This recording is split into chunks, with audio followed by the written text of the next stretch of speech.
Bonsoir à tous. Donc on ne va pas tarder à s'y mettre. Le micro fonctionne correctement. Ça va? Pas de problème? Bon, très bien. Donc je rappelle aux étudiants de philosophie ou de l'école de management que les feuilles de présence sont devant. N'oubliez pas de les signer ou de les remplir. Elles ne sont pas du tout à jour, mais ça n'a strictement aucune importance. Si vous avez un nom à mettre, vous le mettez, hein. Alors, quand il y a quelques mois, je me suis dit que ce serait bien de consacrer une de nos séances à la question de la laïcité, j'imagine pas que l'actualité solliciterait l'urgence de cette réflexion de manière aussi nette. Bien évidemment, il n'y avait rien du tout là-dedans qui soit de l'ordre d'une prescience ou d'un pressentiment. Et du coup, bien évidemment, quand ont eu lieu les événements que vous savez, la question pour moi, ça a été, qu'est-ce que j'en fais? Comment je les prends en charge? En sachant que, pour être honnête, cette intervention était déjà prête, qu'elle était déjà bouclée, et que je me suis dit, dans quelle mesure est-ce que je reprends tout? Dans quelle mesure est-ce que je change tout? Et le choix que j'ai fait a été de modifier très peu le propos initial qui devait être le mien. Outre l'avantage d'un droit à la paresse, ça me permettait aussi peut-être de ne pas me laisser happer par l'émotion bien compréhensible du moment. Et puis après tout, prendre un peu de recul pour penser la laïcité sans se sentir obligé de penser ce qui nous arrive là de manière brûlante.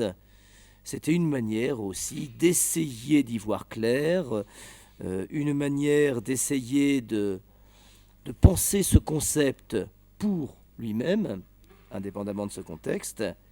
Et puis, parce que nous avons pris l'habitude depuis plusieurs années maintenant de consacrer de toute façon un temps non négligeable au dialogue, à la conversation, il est bien évident que ce sera à vous de voir dans quelle mesure il y a à échanger ce soir sur un certain nombre de questions que l'on se pose dans cette situation particulière à laquelle nous sommes confrontés. Alors je commencerai donc par un fait qui ne mange pas de pain, c'est que nos sociétés occidentales, en tout cas pour une large part et dans une large mesure, sont clairement devenues des sociétés laïques. Et que ce n'est pas seulement un fait, on est aussi dans l'ordre de quelque chose qui est revendiqué. On se plaît à être laïque, ou à se dire laïque, en tout cas, dans nos sociétés occidentales. Mais qu'est-ce que ça veut dire? Or, je profite tout de suite mise au point. C'est assez curieux parce que le mot laïque est un terme qui désigne bien évidemment une certaine manière politique de se référer au phénomène religieux, même si le mot laïque lui-même est un terme du vocabulaire religieux et du vocabulaire de l'Église en particulier.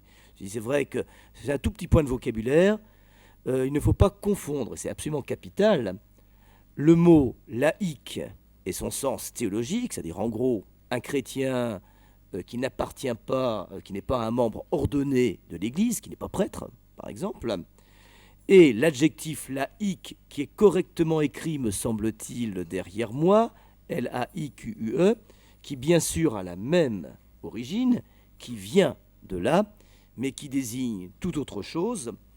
Et le sens minimal, me semble-t-il, de ce terme laïque, c'est qu'il renvoie à l'idée que le lien social n'est pas structuré par des croyances communes, mais par une adhésion à des valeurs communes qui n'impliquent aucune croyance religieuse particulière. La conséquence est que dans un régime laïque, les croyances religieuses ne sont pas ni combattues, ni interdites, ni stigmatisées, bien sûr. Les croyances religieuses sont simplement considérées comme relevant des affaires privées, de la liberté de conscience, voire de la liberté d'expression, bien entendu. Et dans ce contexte-là, le rôle de l'État est de garantir ces libertés, liberté de conscience, liberté d'expression, y compris dans le domaine religieux, et il ne peut les garantir que parce qu'il est lui-même résolument non confessionnel. C'est donc l'expérience de la laïcité, donc une expérience tout à fait étonnante du point de vue de nos représentations, puisque c'est le caractère non confessionnel de l'État qui garantit précisément la liberté de croyance. Par exemple, en régime laïque, on ne peut pas dire que le catholicisme, par exemple, est la religion des Français. En régime laïque, cette proposition n'a pas le moindre sens. Tout ce que l'on peut dire de manière sensée, du point de vue en tout cas de nos représentations de la laïcité, c'est qu'éventuellement le catholicisme est la religion de la majorité des Français. Ce qui aurait un sens simplement sociologique, si vous voulez. Ce qui est important d'emblée, c'est de comprendre par conséquent que la valeur de laïcité n'est pas une valeur d'opposition. Être laïque, c'est pas s'opposer à quoi que ce soit. Ce n'est pas être anticlérical, par exemple. L'anticléricalisme est tout autre chose que la laïcité. Ce n'est pas non plus être hostile aux religions et aux croyances. C'est quelque chose de tout à fait différent de la laïcité.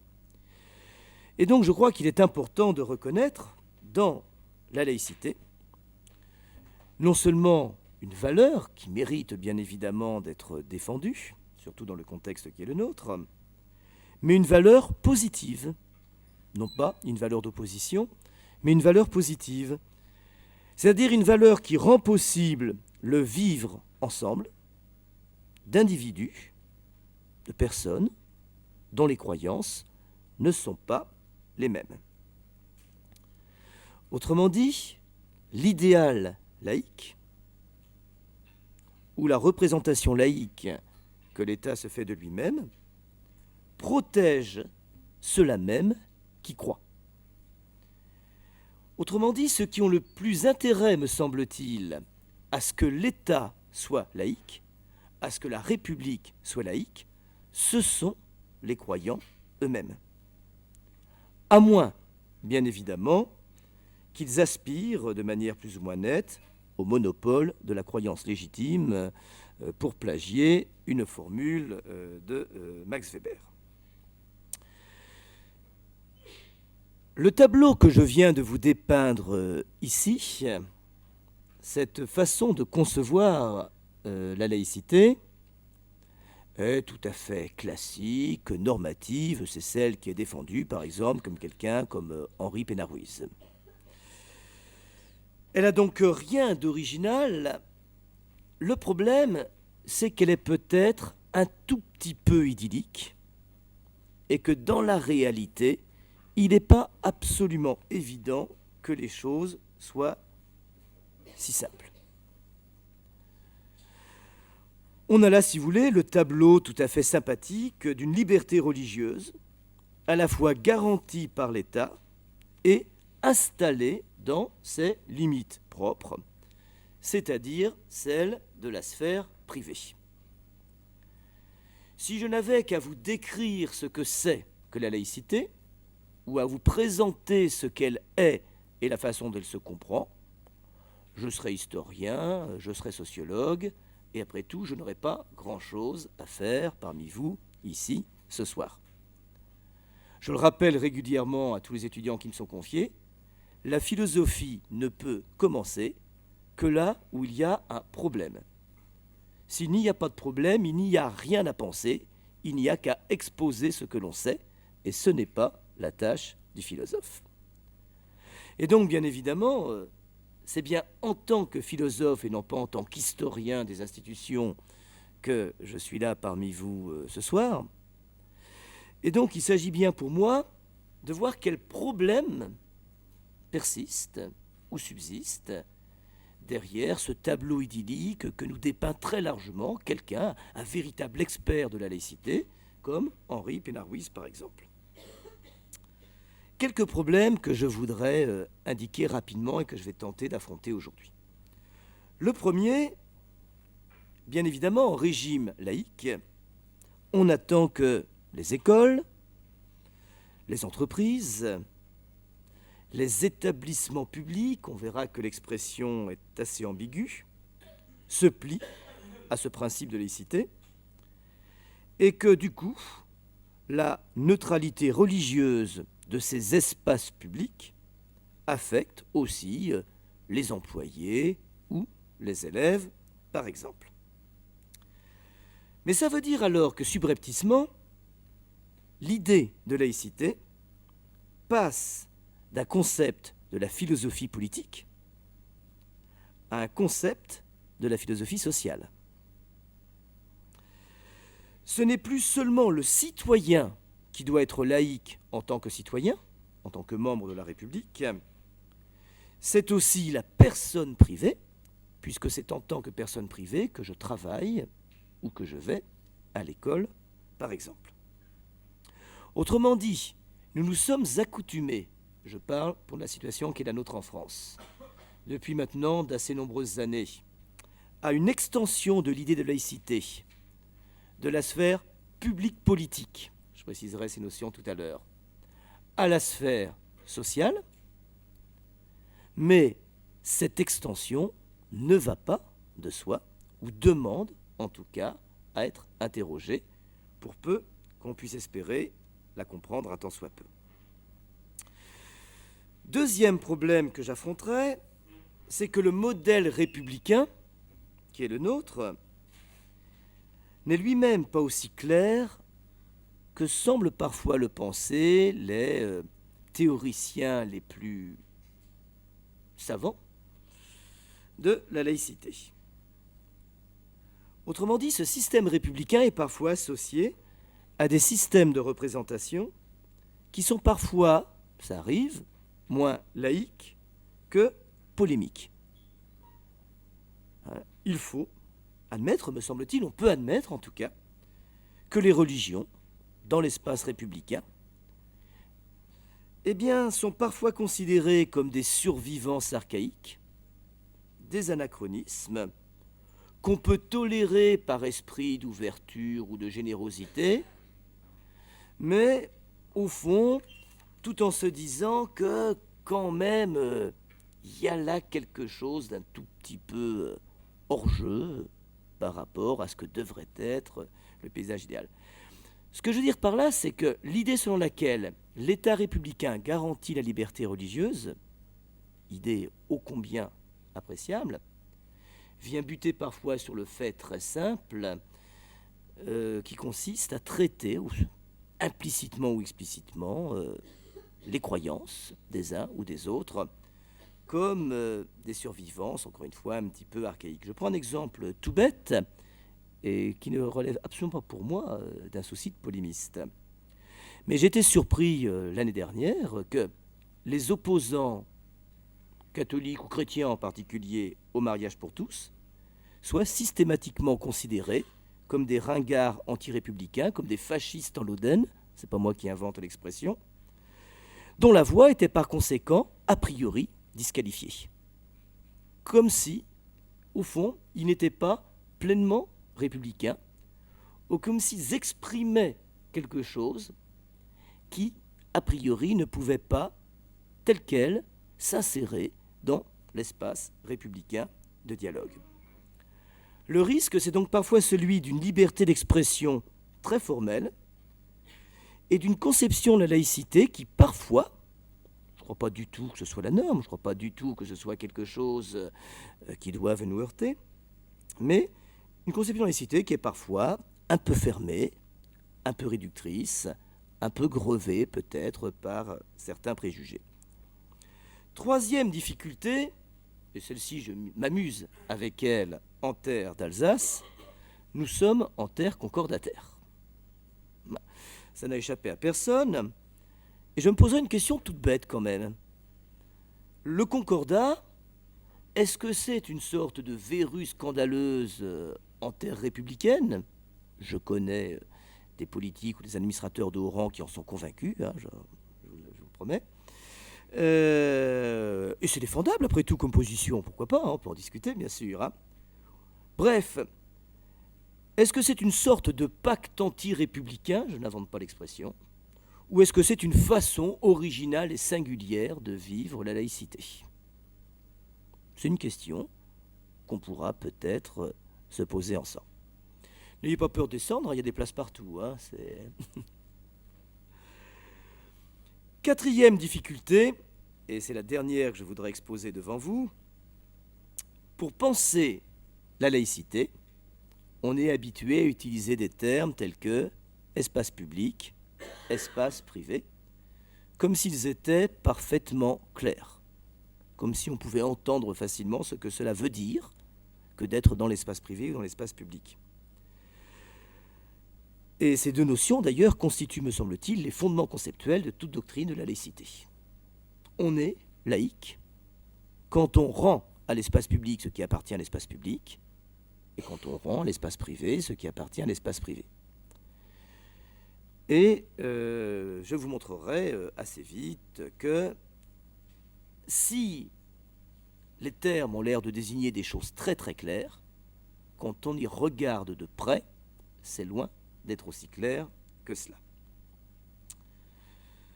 Avant d'entrer dans le vif du sujet, je voudrais aussi vous rappeler dans cette introduction que la laïcité, ce n'est pas une sorte de décision politique qui aurait été prise, par exemple, un beau jour de 1905, lorsque des responsables politiques ont souhaité la séparation de ce qu'on appelle l'Église et l'État.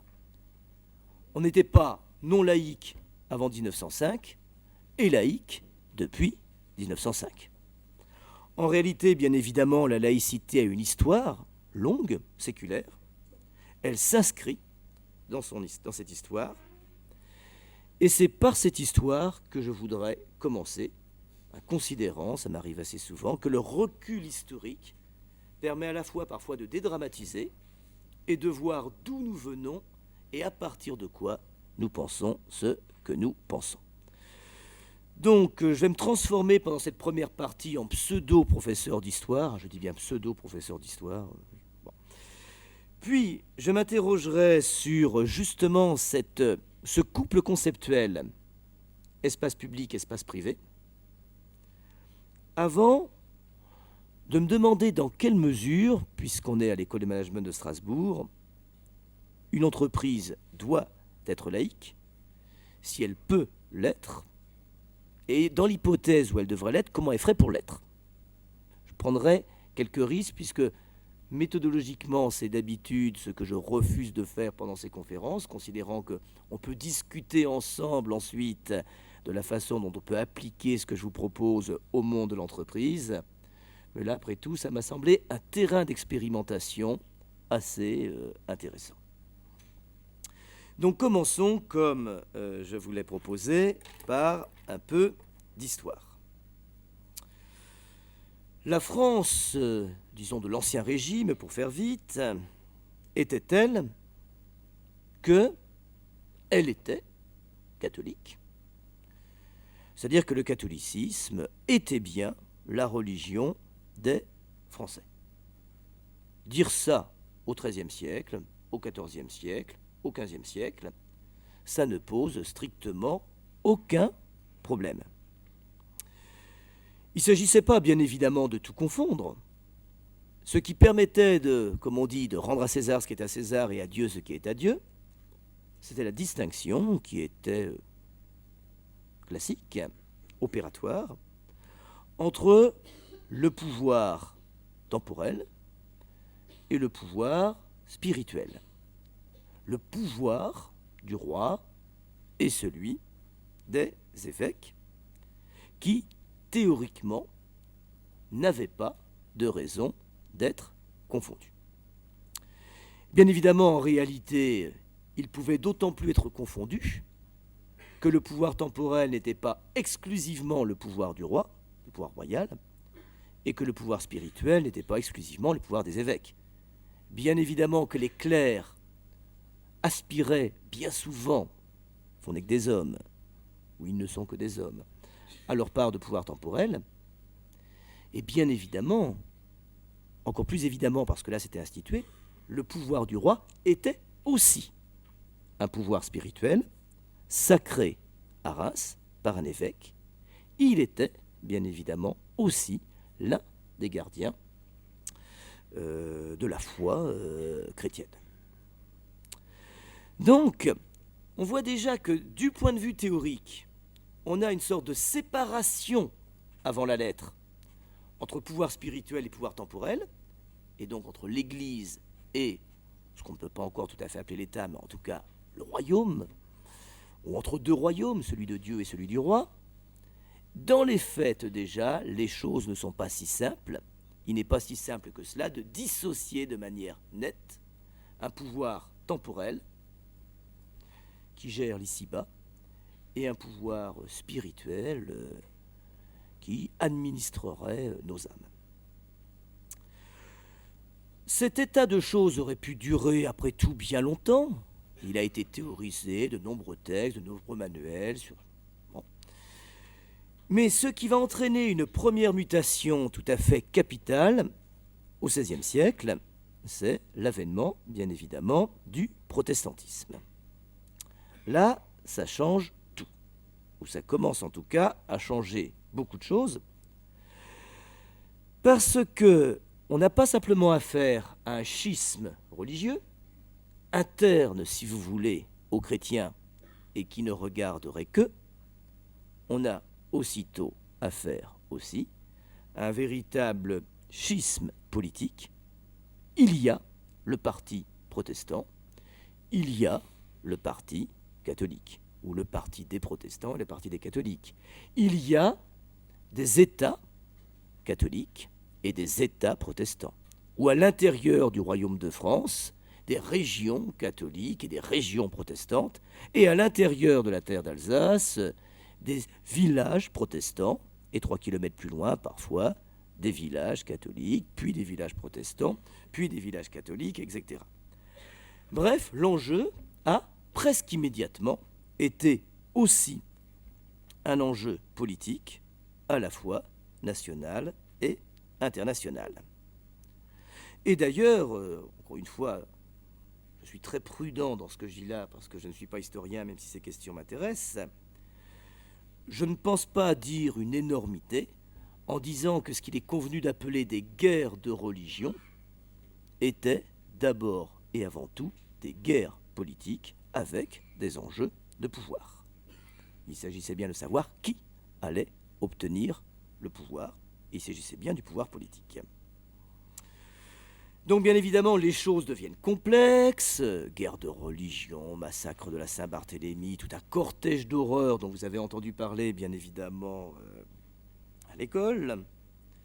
Et on sait que les choses s'apaisent un peu, à la fin du XVIe siècle, en 1598 exactement, avec un édit signé à Nantes, c'est pour ça qu'on l'appelle l'édit de Nantes, qu'on présente comme un édit de tolérance. Alors attention, le mot est important ici parce que les mots ont un sens. C'est bien un édit de tolérance et non pas un édit de reconnaissance du protestantisme. Il ne s'agissait pas pour Henri IV de reconnaître le droit du culte, les droits du culte protestant à égalité avec le culte catholique. Il ne s'agissait pas d'admettre et encore moins d'aimer. Il s'agissait bien de tolérer, c'est-à-dire de supporter, de consentir à supporter ce qu'il était devenu difficile d'évacuer et d'éliminer. Ceci dit, l'enjeu pour Henri IV et ses ministres, bien sûr, était d'assurer la paix civile, en reconnaissant aux protestants le droit de culte, les droits civils, les droits politiques, plus ce que l'édit de Nantes appelle des places de sûreté, hein, des villes ou des secteurs urbains dans lesquels, effectivement, ils pouvaient célébrer leur culte de façon aussi sécurisée que possible. Donc on a là la première tentative pour essayer de faire passer par la loi civile les conditions d'une paix religieuse qui permettent à des hommes, à des femmes de croyances différentes de vivre leur foi, de célébrer leur foi autant que possible en sécurité.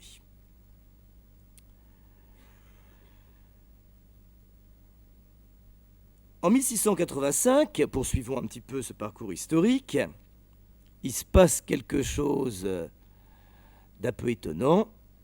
L'édit de Nantes est révoqué par Louis XIV.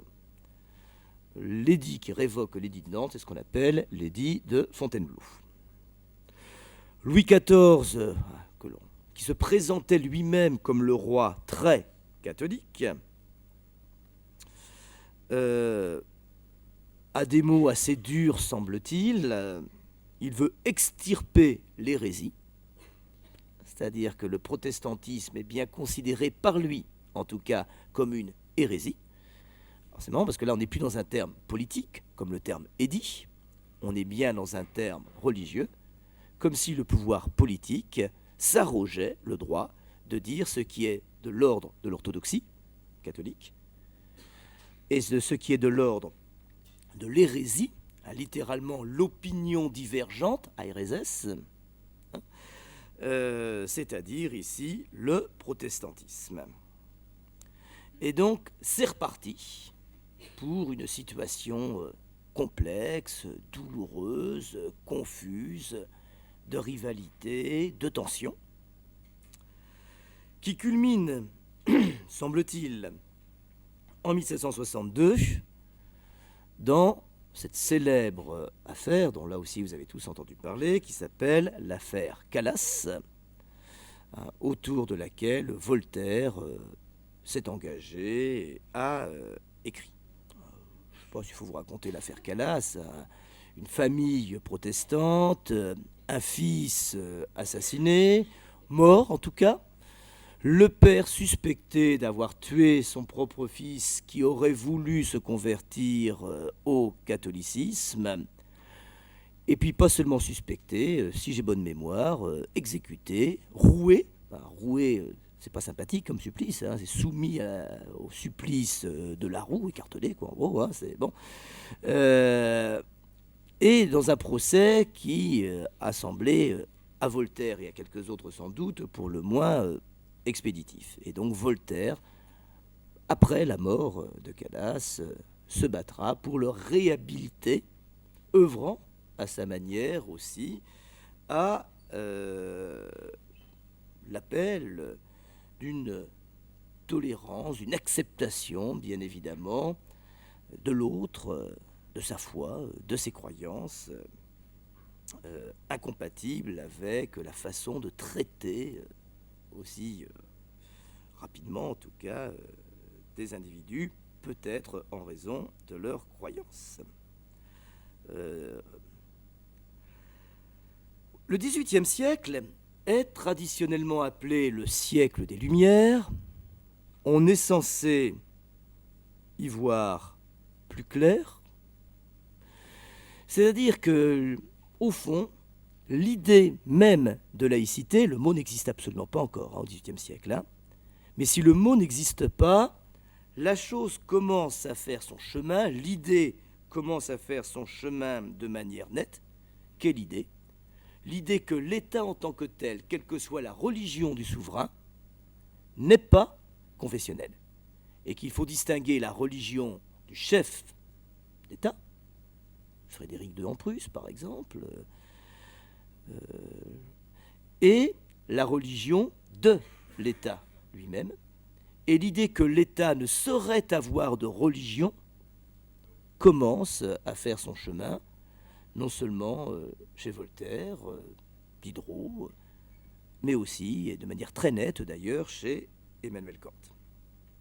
Bref, si vous lisez le petit texte de Kant publié, si j'ai bonne mémoire, en 1784, réponse à la question « Qu'est-ce que les Lumières ?», Kant consacre un certain nombre de paragraphes très clairement en disant qu'il devrait être de l'honneur même de l'État et du souverain de ne reconnaître politiquement aucune religion particulière, de manière précisément à garantir la liberté d'expression, la liberté d'opinion, la liberté de penser.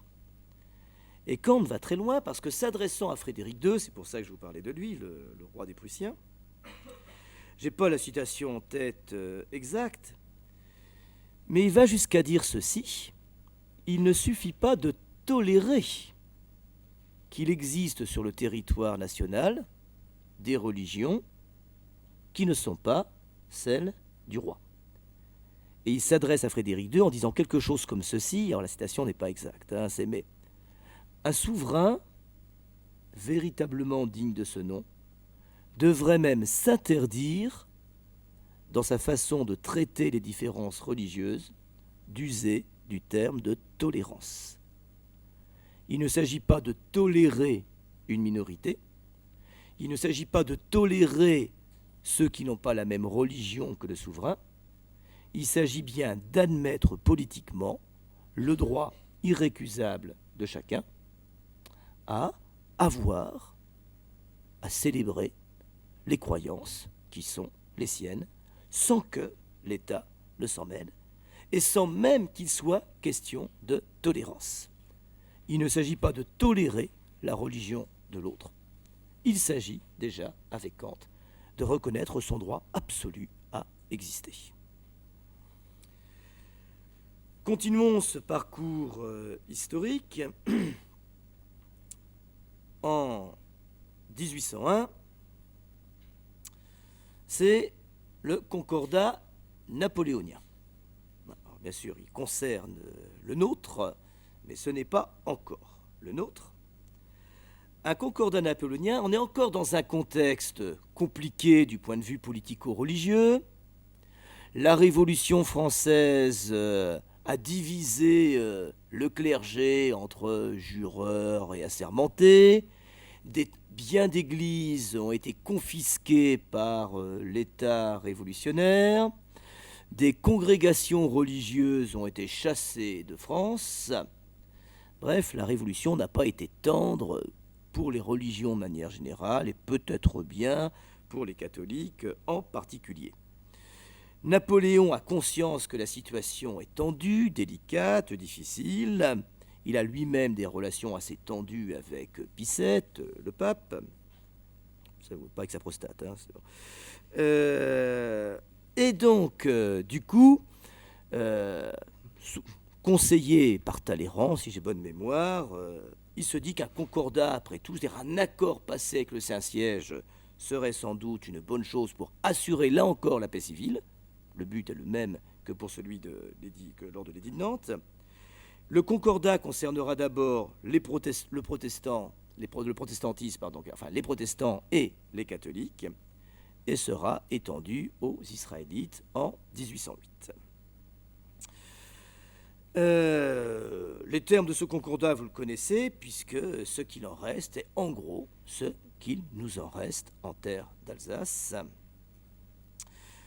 Pour une raison que vous connaissez tous, hein, j'imagine, c'est que ce concordat a été aboli en 1905, hein, lors de la loi de séparation de l'Église et de l'État. Or, en 1905, l'Alsace ne faisait plus partie du territoire national français, est allemande, pour dire les choses rapidement, depuis 1970, depuis la guerre perdue contre les Prussiens.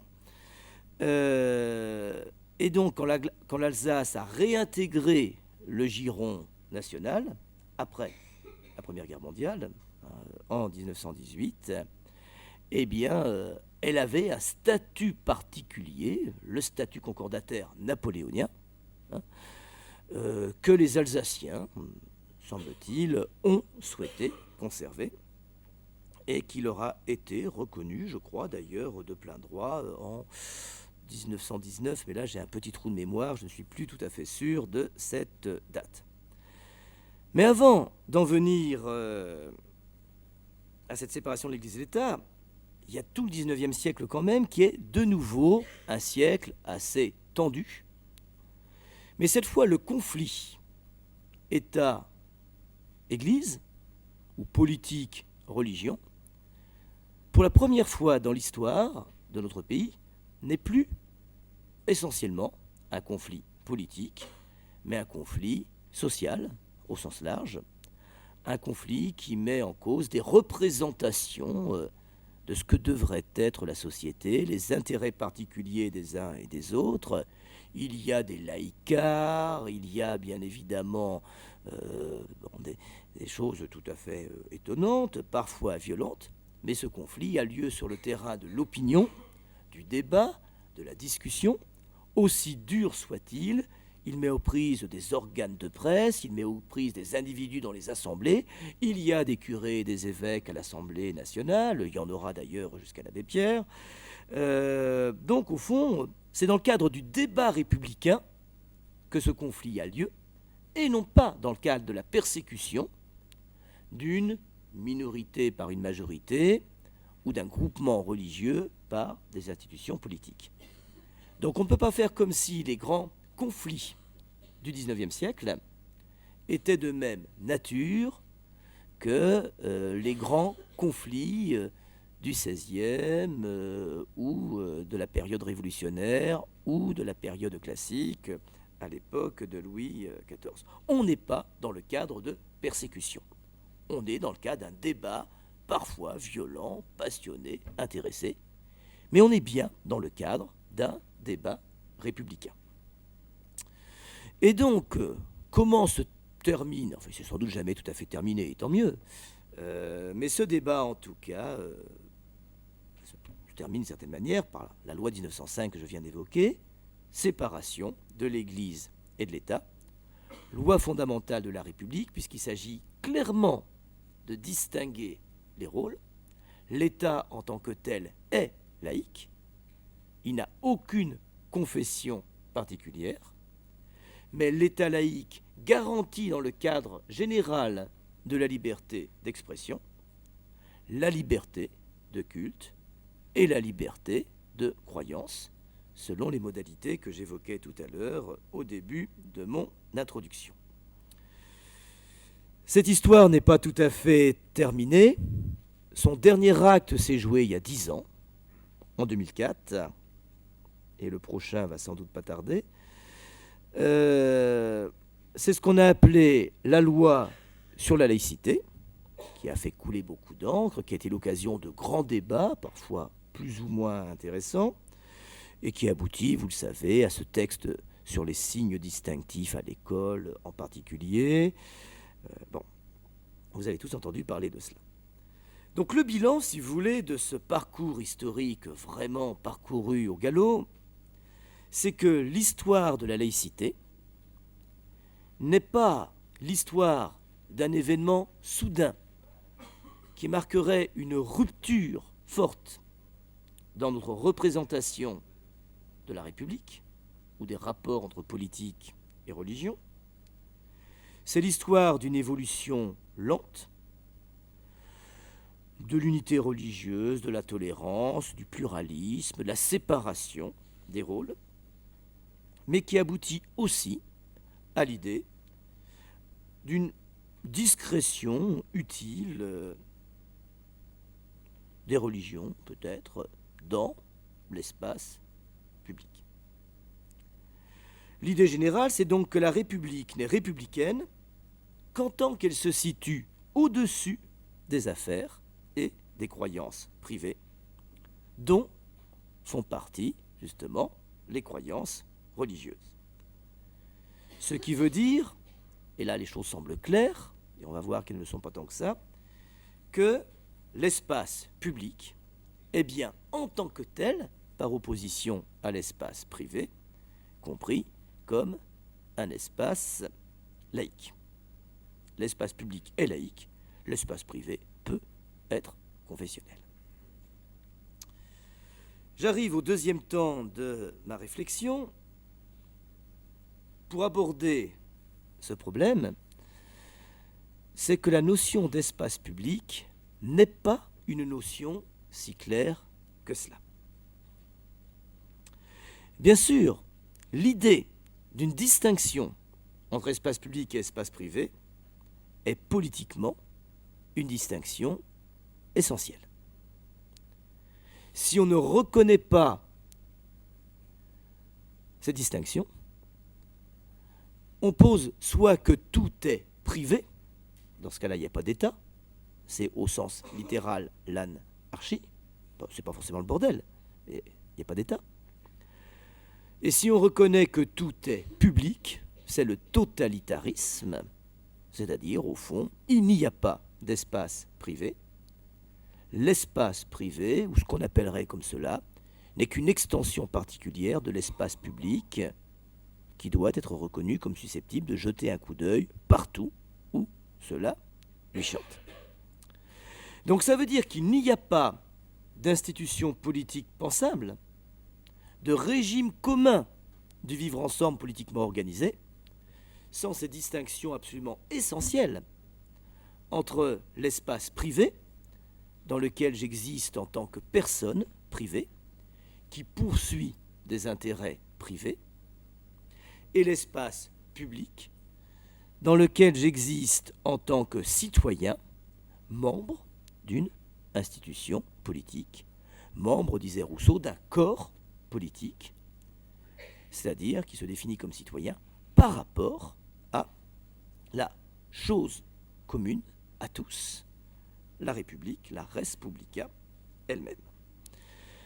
Donc cette distinction entre sphère privée et sphère publique est non seulement opératoire, mais elle est absolument essentielle à une compréhension satisfaisante de l'essence même de la politique. Le problème, c'est que cette distinction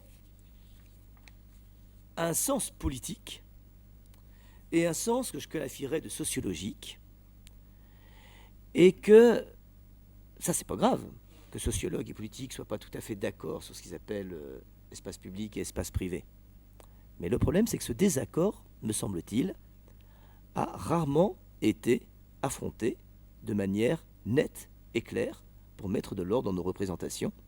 Et vous allez voir que ça a donné lieu quand même à des choses parfois assez étonnantes. C'est quoi le sens politique de cette distinction entre sphère privée et sphère publique ? La sphère privée, je vous l'ai dit, c'est la sphère de la personne, de l'individu rapporté à ses intérêts particuliers, que ces intérêts soient associatifs, que ces intérêts soient sportifs, que ces intérêts soient religieux.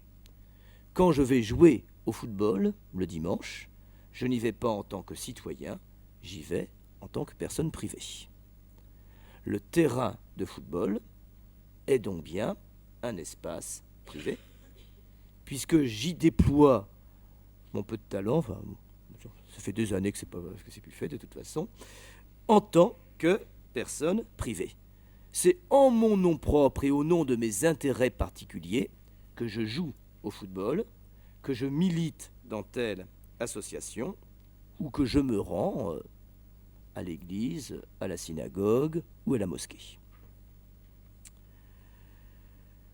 L'idée d'espace public est donc politiquement l'idée d'un espace d'impersonnalité, où l'individu n'existe pas en tant que personne qui poursuit des intérêts particuliers, mais en tant que citoyen, membre du corps républicain. Ça veut dire que dans l'espace public, on n'agit pas en son nom propre et au nom de ses intérêts particuliers, on agit au titre de représentation. On représente toujours quelqu'un dans l'espace public. Le président de la République comme représentant du peuple de France. Les ministres comme représentants du Premier ministre, les députés, etc., etc. Et le citoyen lui-même comme représentant, dans l'espace républicain, c'est toujours le peuple qui est représenté d'une manière ou d'une autre, ou qui est censé l'être en tout cas.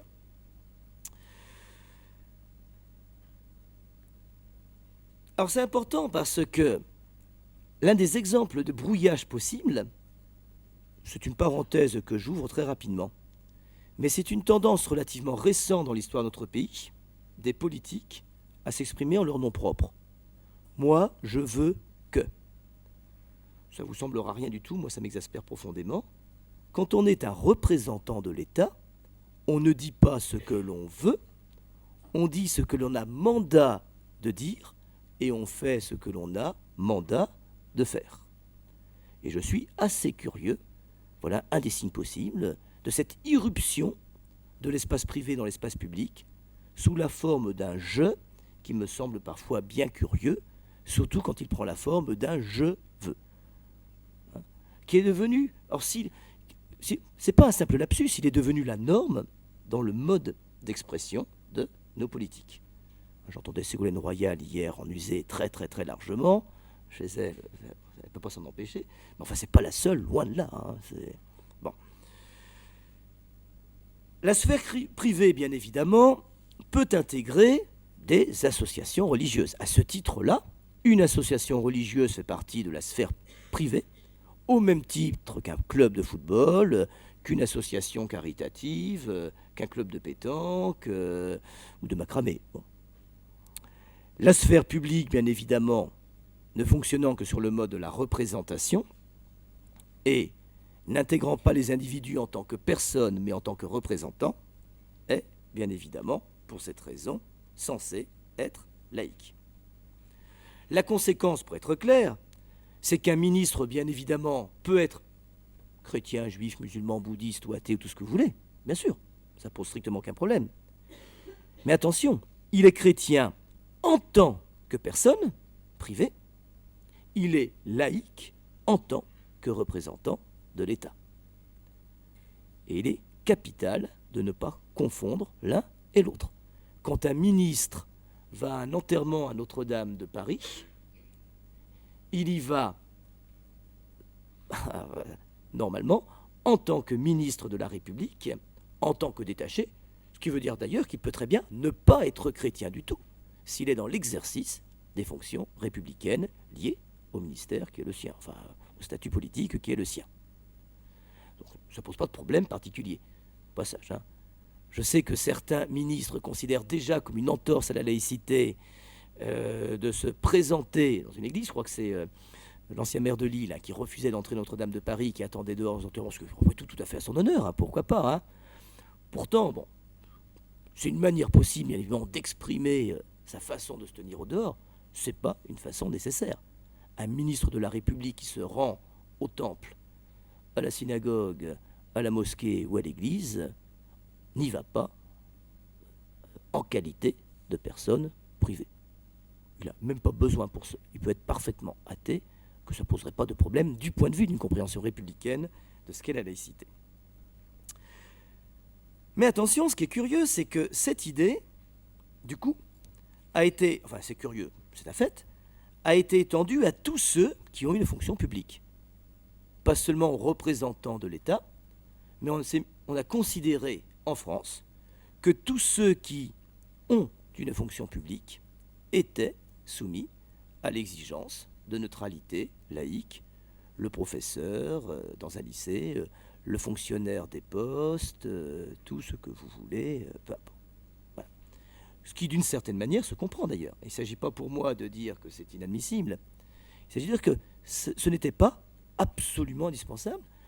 Aux États-Unis, par exemple, on a du mal à concevoir que, au fond, cette neutralité religieuse doive s'imposer à des fonctionnaires publics.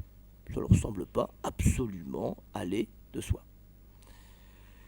Donc voilà pour le sens politique de la distinction entre espace public et espace privé. Le sens sociologique, ce sont les mêmes mots qui viennent souvent, et pourtant est très différent. L'espace public, sociologiquement, n'est pas l'espace dans lequel j'existe ou j'agis en tant que citoyen. L'espace public, sociologiquement, est l'espace de visibilité.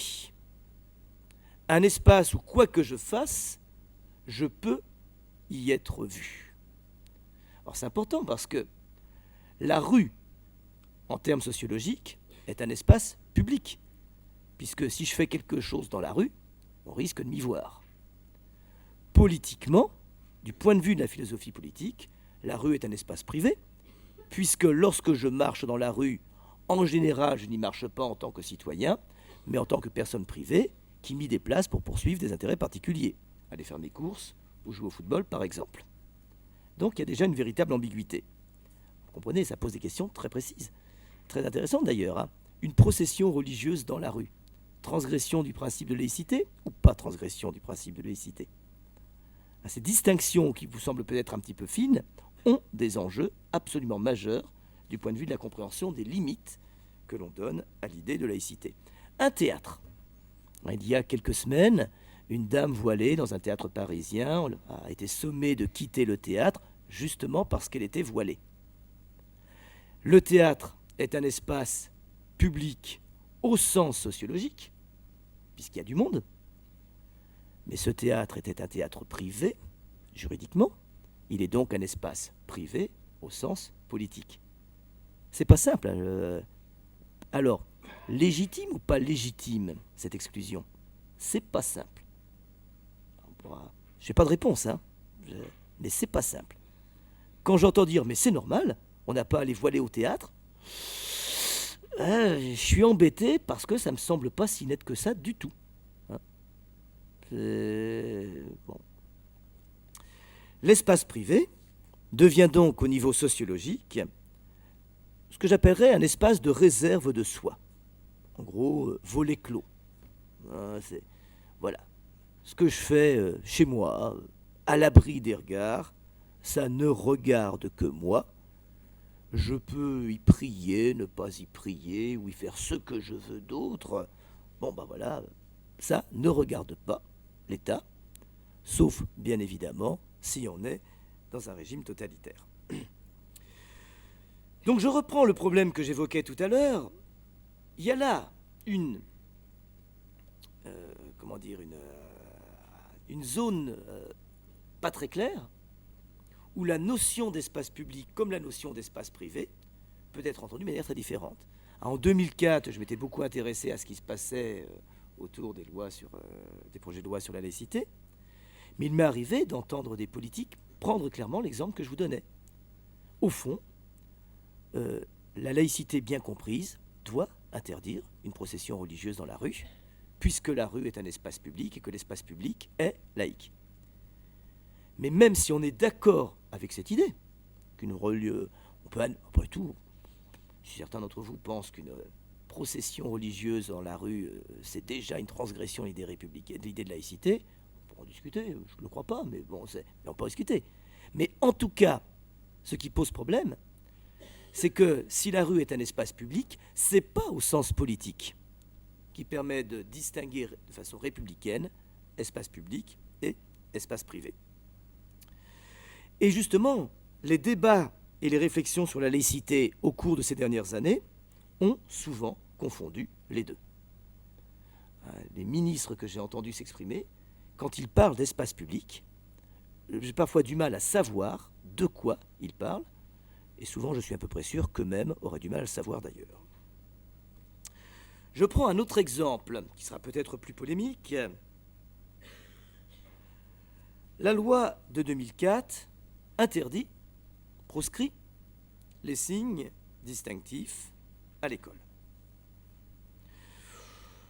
Pas de problème particulier pour ce qui me concerne pour les personnels qui sont des fonctionnaires. Bon, jusque-là, ça ne me pose pas de problème particulier. Je suis, quand j'enseigne, un agent de l'État.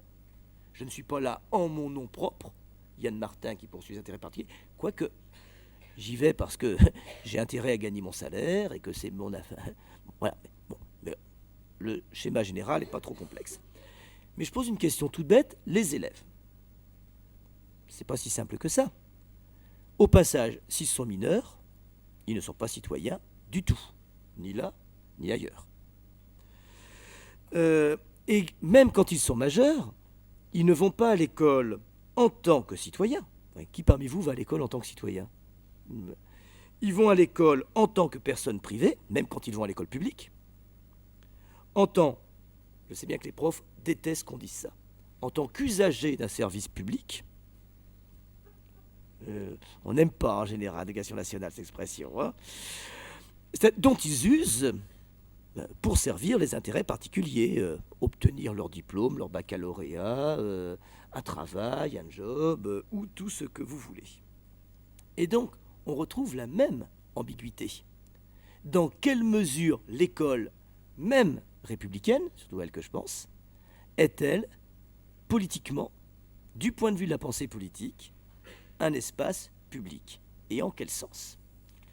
Quand je dis ça, il ne s'agit pas, comprenez-le, de remettre en cause quoi que ce soit. Il s'agit de mettre en évidence des problèmes que la doxa politique des années 2000 n'a généralement pas voulu affronter ou reconnaître. Or, le rôle de philosophe, c'est pas de sacraliser le poids des opinions politiques, de toute façon. Nous allons arriver, ces distinctions faites. Alors, excusez-moi, je suis en train de me rendre compte que je perds ma voix au fur et à mesure que les minutes passent, et j'espère qu'elle va tenir le coup encore pendant une petite heure. Bon. Troisième moment de ma réflexion, et l'entreprise là-dedans. Bon. Ce qui doit vous frapper, si vous avez suivi ce que j'ai tenté de vous dire, c'est qu'elle récupère toute la charge d'ambiguïté que je viens d'évoquer là, puisqu'elle est à la fois un espace public non confessionnel. Une entreprise, c'est pas une église, c'est pas une association religieuse. Au sens sociologique, espace public, parce que ce qu'on y fait, on le fait en public. Et un espace privé au sens politique, puisqu'une entreprise, bien évidemment, oui, je ne peux pas le dire plus simplement que ça, c'est un lieu privé. Il y a des entreprises publiques, je sais bien, mais enfin, ça complique encore la donne. Simplifions et parlons des entreprises privées. Bon. Donc, espace public non confessionnel au sens sociologique, espace privé au sens politique. D'où la nécessité de commencer par distinguer, me semble-t-il, deux types d'espaces privés où nous apparaissons publiquement. Ça, c'est ce que la pensée politique a du mal à saisir. Il y a des espaces privés dans lesquels nous apparaissons publiquement, dans lesquels nous exerçons une tâche, une fonction, qui n'est pas publique au sens administratif, mais qui est publiquement exercée au sens sociologique. Bien sûr, dans une entreprise, il y a, je disais qu'il y a deux types d'espaces privés où nous apparaissons publiquement. Premier type, ceux où l'on se rend en tant que personne privée, dont les intérêts, par conséquent, sont des intérêts propres. Je reprends mon exemple du théâtre.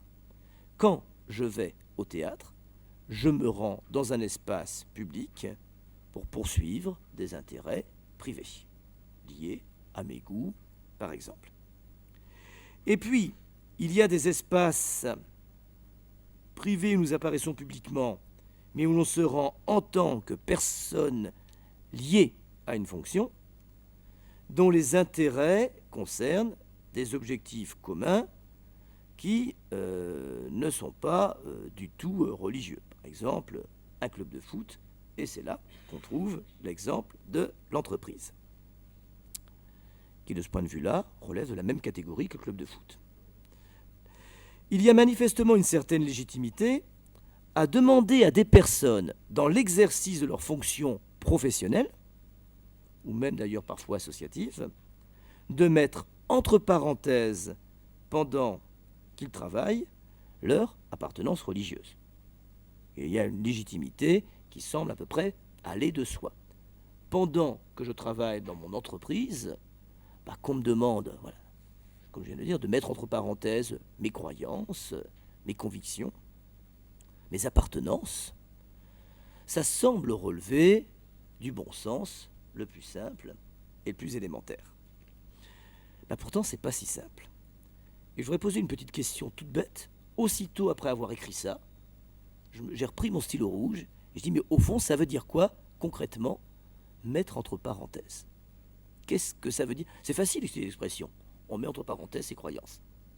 Mais concrètement, on fait comment? Concrètement, ça veut dire quoi? Une petite remarque pour essayer d'avancer dans cette question. Derrière une appartenance religieuse, il y a plusieurs choses.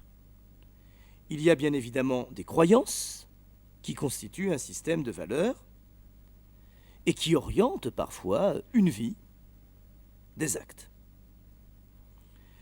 Et il va de soi, me semble-t-il, qu'il n'y a rien de scandaleux à faire son travail, quand on le fait bien, en demeurant animé par des valeurs religieuses et spirituelles.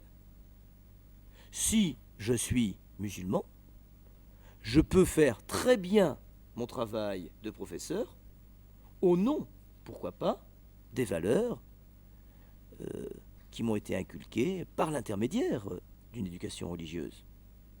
C'est tout à fait possible. Sans faire le moindre prosélytisme et sans porter le moindre signe distinctif. C'est tout à fait possible.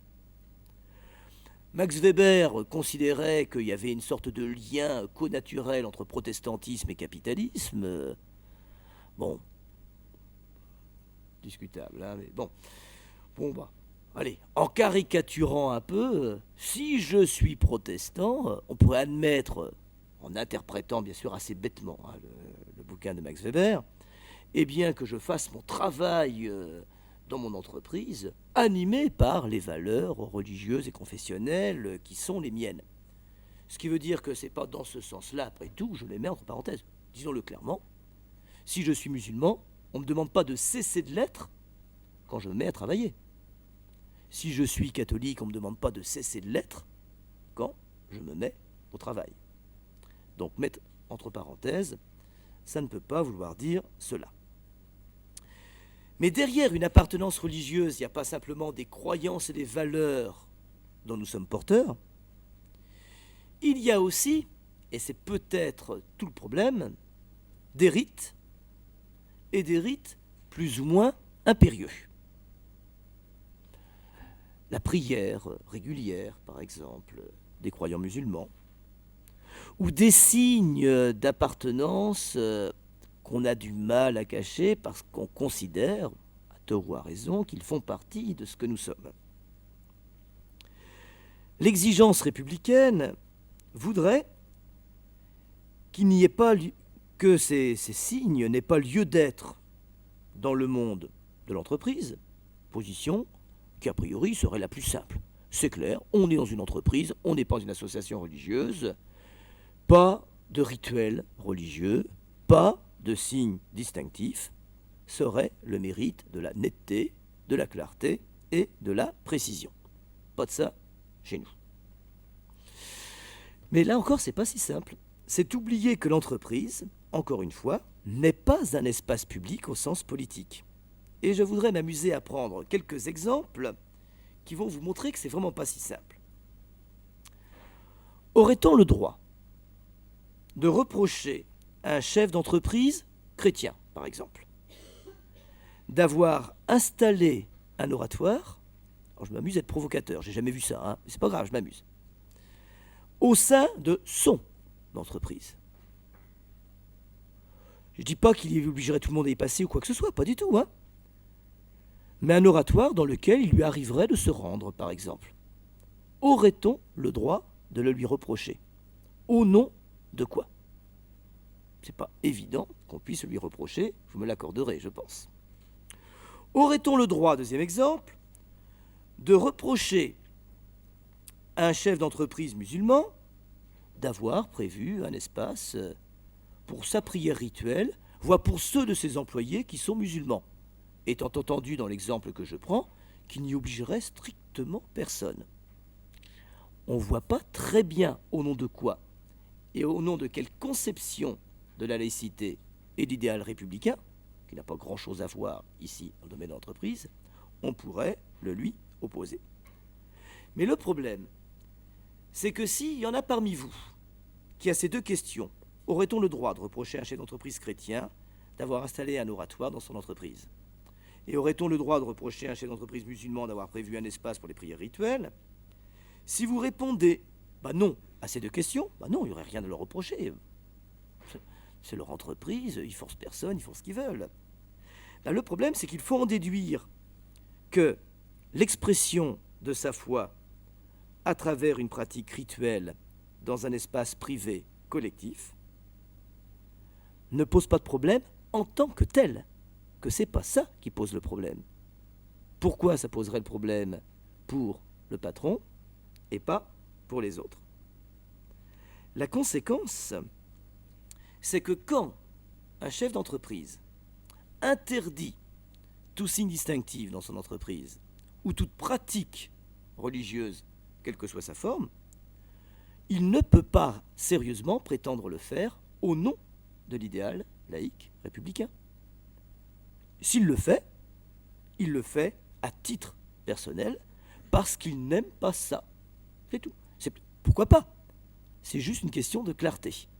On ne peut pas s'appuyer sur une conception républicaine et laïque pour interdire dans une entreprise un signe de manifestation rituelle de croyance. On ne peut le faire en réalité qu'à titre personnel. C'est mon entreprise et moi je ne veux pas de ça chez moi. Je ne dis pas que ce n'est pas légitime. Hein. Mais la justification par la laïcité et la République, elle, n'est pas légitime en tout cas. Alors il y a quelques semaines, ici dans cette école, j'ai eu le plaisir de participer d'ailleurs à une table ronde avec Thierry Nobre et puis un cadre de la Poste,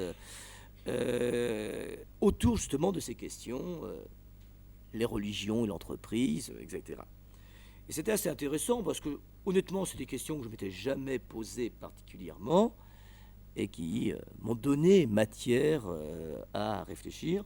Surtout qu'en l'occurrence, la Poste ici, je rends hommage à celui avec qui j'avais discuté là, a mis en place un protocole pour affronter, pour prendre en charge en tout cas les problèmes que je viens d'évoquer ici, tels qu'ils peuvent se manifester, extrêmement sage, pertinent, précis, cadré, prudent, qui m'a semblé vraiment un exemple du genre. J'ai oublié, j'en suis vraiment désolé, le nom de ce monsieur, mais je pense que vous n'aurez pas de mal, en fouillant dans les archives de l'EM, à le retrouver. Hein. La question alors qu'on va poser brutalement, c'est bon, alors, Martin vient nous dire que c'est pas si évident que ça, d'interdire au nom de l'idéal laïque et républicain des manifestations rituelles religieuses dans l'espace de l'entreprise. Est-ce que ça veut dire qu'il faudrait l'autoriser sans réserve? Voilà, bien évidemment, la réponse est non, hein, bien sûr. Hein. Mais encore faut-il savoir pourquoi. Hein. Et je propose ici, en m'inspirant de l'entretien que j'avais eu avec ce monsieur, 2 éléments de cadrage. Le premier élément de cadrage, me semble-t-il, c'est que dans une entreprise, aucune conviction privée, quelle qu'elle soit, religieuse ou pas d'ailleurs, ne doit être en mesure de porter préjudice au but commun qui est légitimement celui d'une entreprise. C'est-à-dire, pour faire vite, faire de l'argent, vendre, tout ce que vous voulez. Le but de l'entreprise n'étant pas un but religieux, à partir du moment où une conviction religieuse particulière porte préjudice à la mise en place des moyens qui rendent possible la réalisation de ce but, on franchit clairement, ici, me semble-t-il, une ligne jaune. Ça vaut pour les convictions religieuses, ça vaut aussi d'ailleurs pour bien d'autres convictions, politiques ou morales. Deuxième élément de cadrage, si la question se pose, parce que quand la question ne se pose pas, il n'y a pas de problème, d'accord, hein. Si personne vient vous demander un endroit pour la prière rituelle, si personne vient vous demander le droit de réciter son chapelet au moment de la pause café, bon, d'accord, j'ai jamais vu ça de ma vie, hein, mais bon, c'est jamais. Hein, bon, bien évidemment, il n'y a pas de problème, c'est même pas la peine d'en parler. Mais si la question se pose, il me semble qu'un peu de pragmatisme peut être signe de sagesse. Il semblait au monsieur que j'ai évoqué, que ça peut faire partie des éléments négociables. Au fond, quoi? Qu'est-ce que vous voulez faire exactement? Où? Comment? Dans quelles limite. Il y a des questions que l'on peut poser et auxquelles on peut espérer avoir des réponses simples. En même temps que je discute avec vous, je pense d'ailleurs à une scène qui ne m'avait pas choqué du tout et qui montre bien qu'une entreprise n'est pas ipso facto un espace laïque. Il y a quelque temps, j'ai fait crépir ma maison. L'entreprise de crépissage était, j'allais dire comme toutes les entreprises de crépissage, une entreprise turque. Et donc les gens qui crépissaient ma maison étaient presque tous musulmans, sauf un. Et effectivement, il y avait des moments où on arrêtait tout, on priait, sauf celui qui n'était pas musulman. Ça posait de problème, lui il allait faire autre chose, il allait manger son casse-croûte pendant ce temps-là. Moi je les regarde. Bon. On était bien dans le cadre d'un travail d'entreprise. Alors vous allez me dire, ouais, mais ça peut arriver, bien évidemment. Quels sont les avantages d'une approche pragmatique? C'est la question que je voudrais poser. C'est que d'abord, elle permet de sauvegarder l'idée claire d'un cadrage initial, la priorité absolue et non négociable des buts communs. En tout état de cause, rien ne doit faire obstacle au but commun. S'il y a un coup de bourre et un coup d'urgence, désolé, la prière t'attendra. Par exemple. Bref, le cadrage négocié permet de fixer pragmatiquement des limites simples. Dire ce que l'on accepte, c'est se donner les moyens de dire ce qu'on acceptera sous aucun prétexte. Alors que dire « je n'accepte rien », c'est en réalité ne poser aucune limite, puisque de fait, on risque de se retrouver avec des petites ruses comportementales, des petits moyens de biaiser plus ou moins, peut-être plus pernicieux et insidieux qu'un cadrage négocié.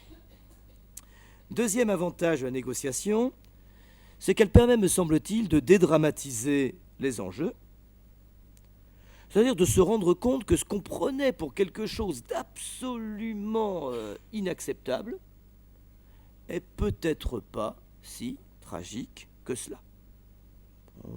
Exemple, est-il toujours absolument inacceptable de venir travailler voilé, par exemple, dans une entreprise privée?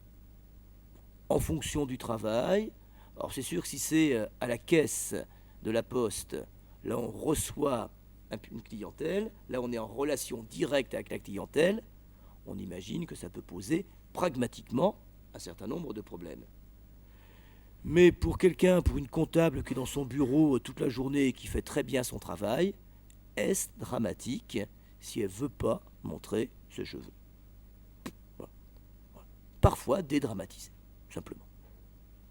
Troisième avantage, on évite, ainsi me semble-t-il, on se donne les moyens d'éviter les dilemmes douloureux quand il y a tension entre des convictions personnelles fortes et des exigences collectives contraignantes.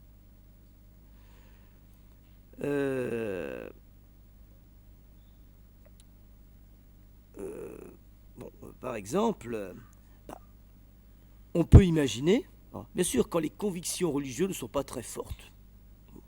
Là encore, on est dans une situation où ça ne pose pas trop de problèmes.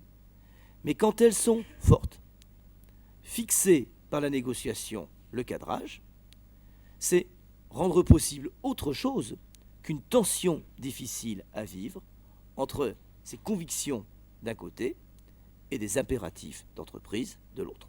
Comment va-t-on les aménager? Comment va-t-on faire pour qu'au fond, la tension soit aussi réduite que possible? Et quatrième avantage, je crois aussi que c'est une manière d'apprendre parfois à surmonter ses propres préjugés.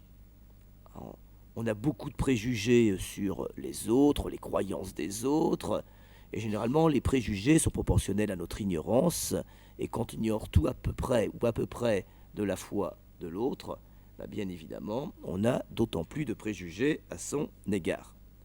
Or justement, si ce musulman, ce catholique, ce juif, ce bouddhiste, ce que vous voulez, qui est là, mon collègue, si au lieu qu'il soit obligé de ne montrer en rien qu'il est juif, catholique, etc., eh bien, il peut manifester dans le cadre que je vous ai proposé sa foi, sans quoi il croit, etc., si je peux en parler avec lui, si je peux le voir s'arrêter pour prier, par exemple, eh bien c'est l'occasion aussi de le connaître mieux, de substituer à des préjugés éventuels une sorte d'expérience factuelle.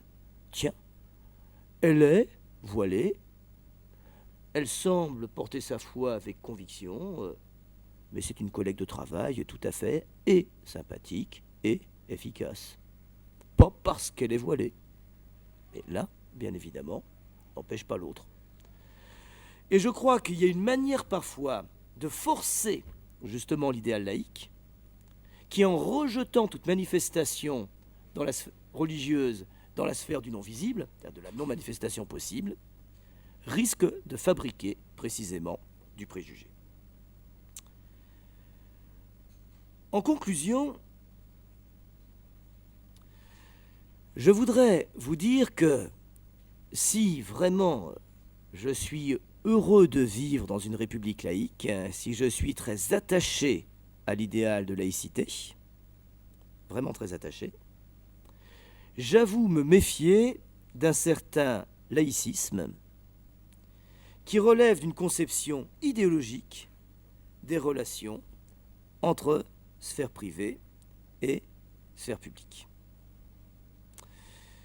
Comment distinguer ce qui est de l'ordre de la laïcité, tel que je ne peux que m'en réjouir et tel que je crois que nous avons toutes les raisons de la défendre de manière très ferme et forte, et ce que j'appelle laïcisme, terme un peu facile, parce que dès qu'on met un isme au bout d'un mot, on sait bien qu'on construit une notion péjorative. Voilà, bon, d'accord, donc c'est un peu facile de ma part. Ce que j'appelle la laïcité, au bout du compte, c'est bien la neutralité confessionnelle des institutions publiques et de leurs représentants politiques et administratifs, dans le but d'une garantie des libertés religieuses effectives. Ça, c'est la laïcité. Et ça, je crois que nous avons toutes les raisons de défendre non seulement cet idéal, mais, Dieu merci, cette réalité. Comme toute réalité, fragile et menacée. Il n'y a que les fantasmes qui sont ni fragiles ni menacés. Ce que j'appelle laïcisme, et dont je reconnais encore une fois que c'est un terme trop facile, c'est une doctrine qui vise à réduire la visibilité des phénomènes religieux en les limitant non pas à l'espace privé, mais à l'espace intime, la maison, ou à l'espace réservé, l'église, la synagogue, la mosquée. Pas de manifestation en dehors de l'espace réservé ou en dehors de l'espace intime, celui de la maison. Mais là, on n'est plus tout à fait, on n'est pas dans le cadre constitutionnel de l'idée républicaine de laïcité. Et donc, j'appelle laïcisme, je reprends, cette doctrine qui vise à réduire la visibilité des phénomènes religieux en les limitant à l'espace intime, la maison ou à l'espace réservé, l'église, la synagogue, la mosquée ou ce que vous voulez, au nom de la primauté absolue d'un en commun républicain, mais qui dans ce cas-là apparaît quand même très formel. Parce que je vois bien ce qu'ont en commun des personnes concrètes, qui seraient blondes ou grandes ou sportives, qui aimeraient le football, ou qui seraient catholiques, ou juives, ou athées, ou étudiants de l'EM. Bon, dans ce cas-là, l'en commun n'est pas très facile à déterminer. Mais quand l'en commun prétend faire abstraction de toute forme concrète de l'en commun, nous avons en commun d'être citoyens. Je suis désolé, mais je ne vois plus très bien ce qui reste quand il ne reste plus rien d'autre de commun que l'appartenance commune à l'espace républicain. Qu'une citoyenneté commune qui reste fort abstraite quand elle n'est pas articulée à une manière d'exister socialement.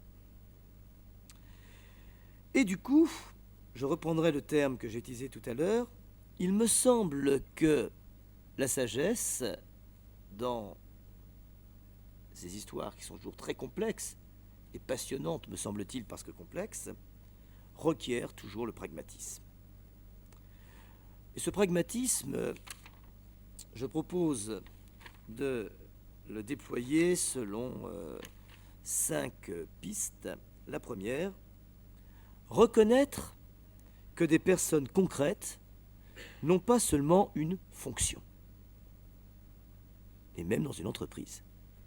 Une personne concrète, ce n'est pas une secrétaire, ou un professeur, ou un cadre commercial, ou une standardiste.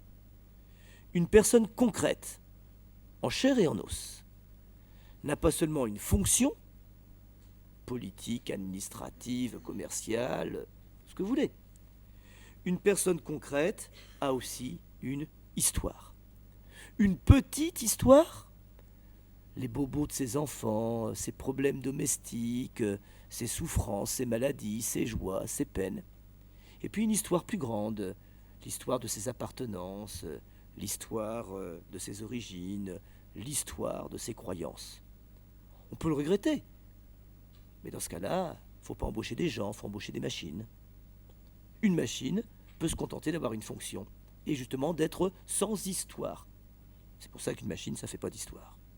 Bon. Mais des êtres humains, de chair et de sang, ça a une histoire, et c'est peut-être pour ça que parfois, ça fait des histoires. Pour ma part, je préfère les êtres vivants aux machines quand même. Deuxième élément de pragmatisme, reconnaître la sagesse des compromis délibérés sur les principes idéologiques. On ne prie pas dans mon usine, c'est au fond un principe idéologique. Vous avez le droit, c'est la vôtre. D'accord.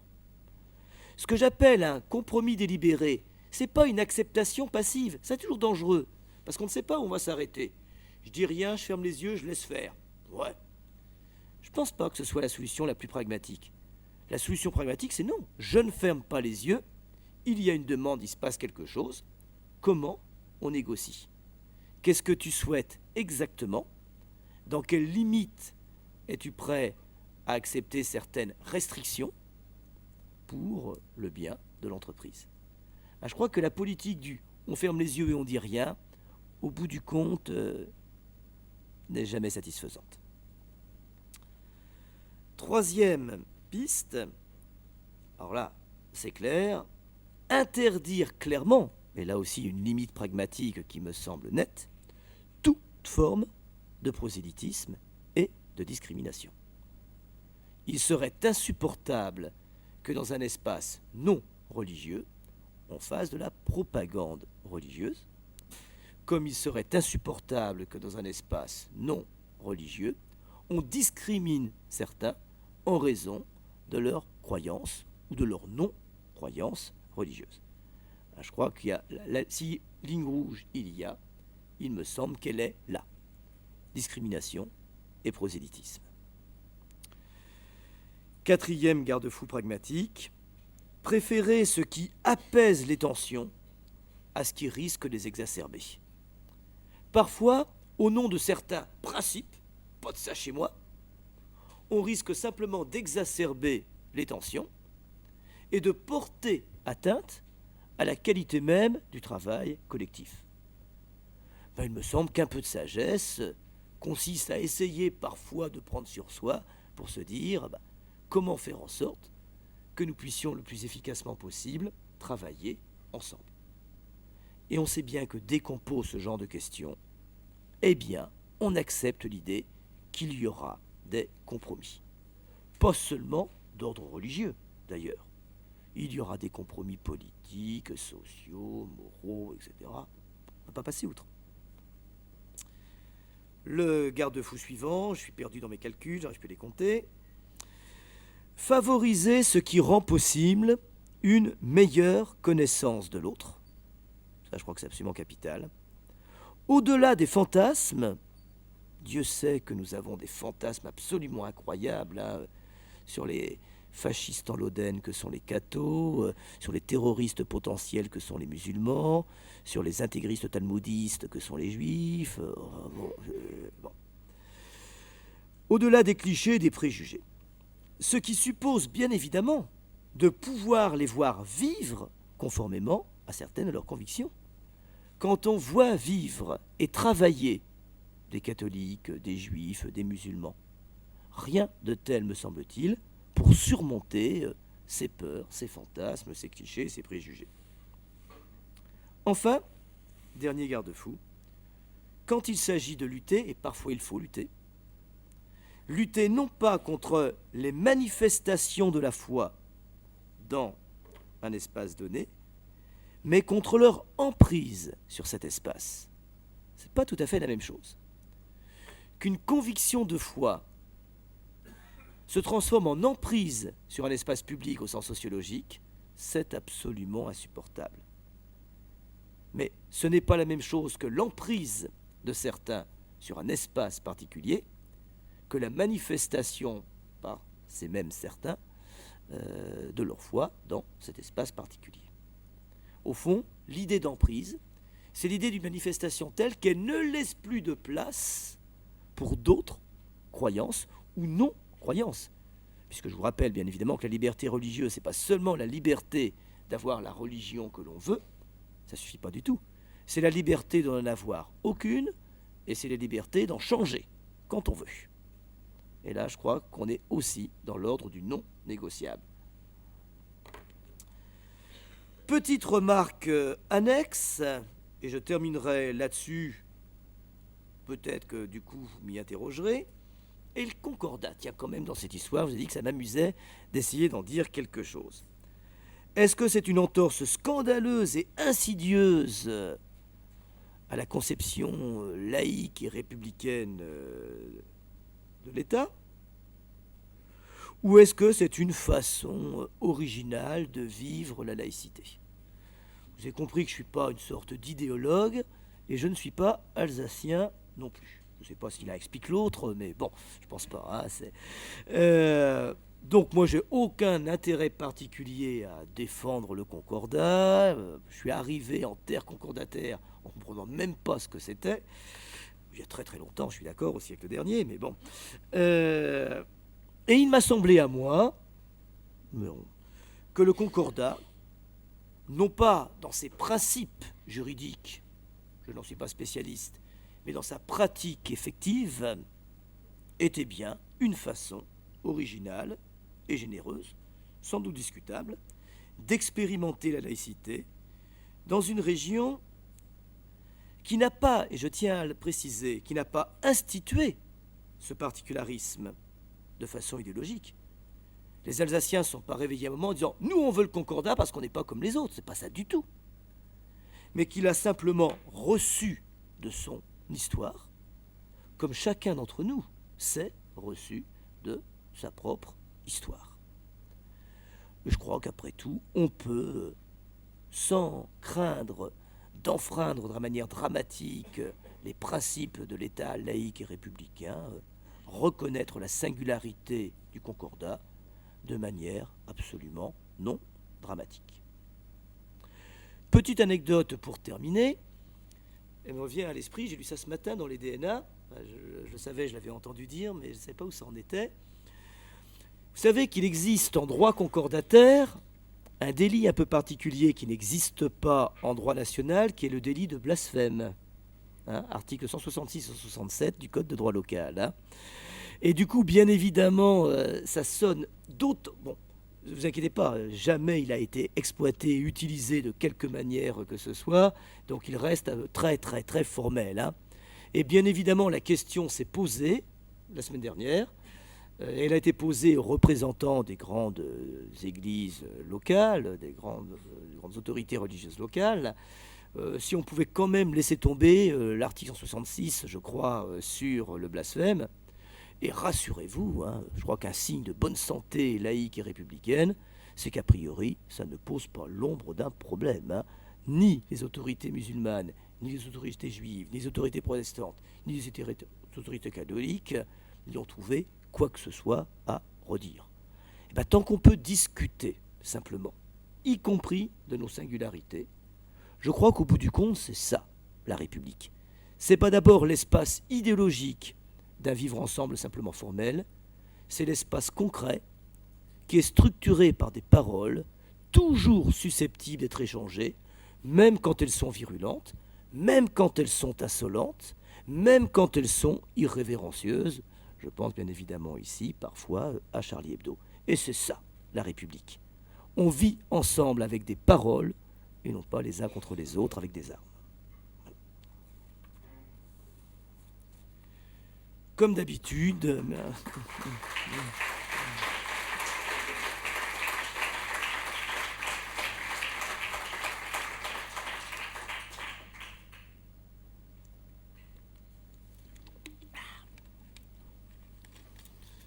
Bon, à vous et parlez le plus longtemps possible.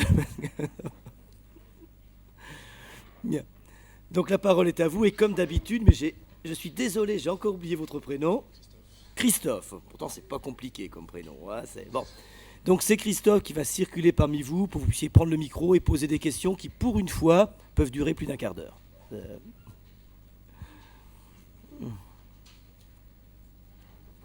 Voilà, Christophe là-bas.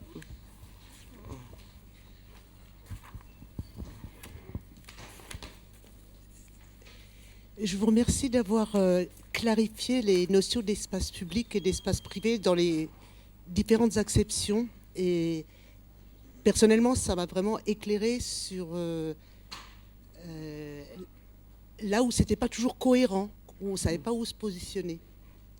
Donc là, on a une clarification linguistique extrêmement intéressante. En revanche, vous avez employé, à titre d'exemple de signe religieux, le terme de voile tout à l'heure, en disant d'une façon pragmatique, est-ce que ça pose un problème lorsqu'une comptable à la poste, qui n'est donc pas au guichet face au public, porte un voile? Et là se pose la question de ce qu'on entend par un voile.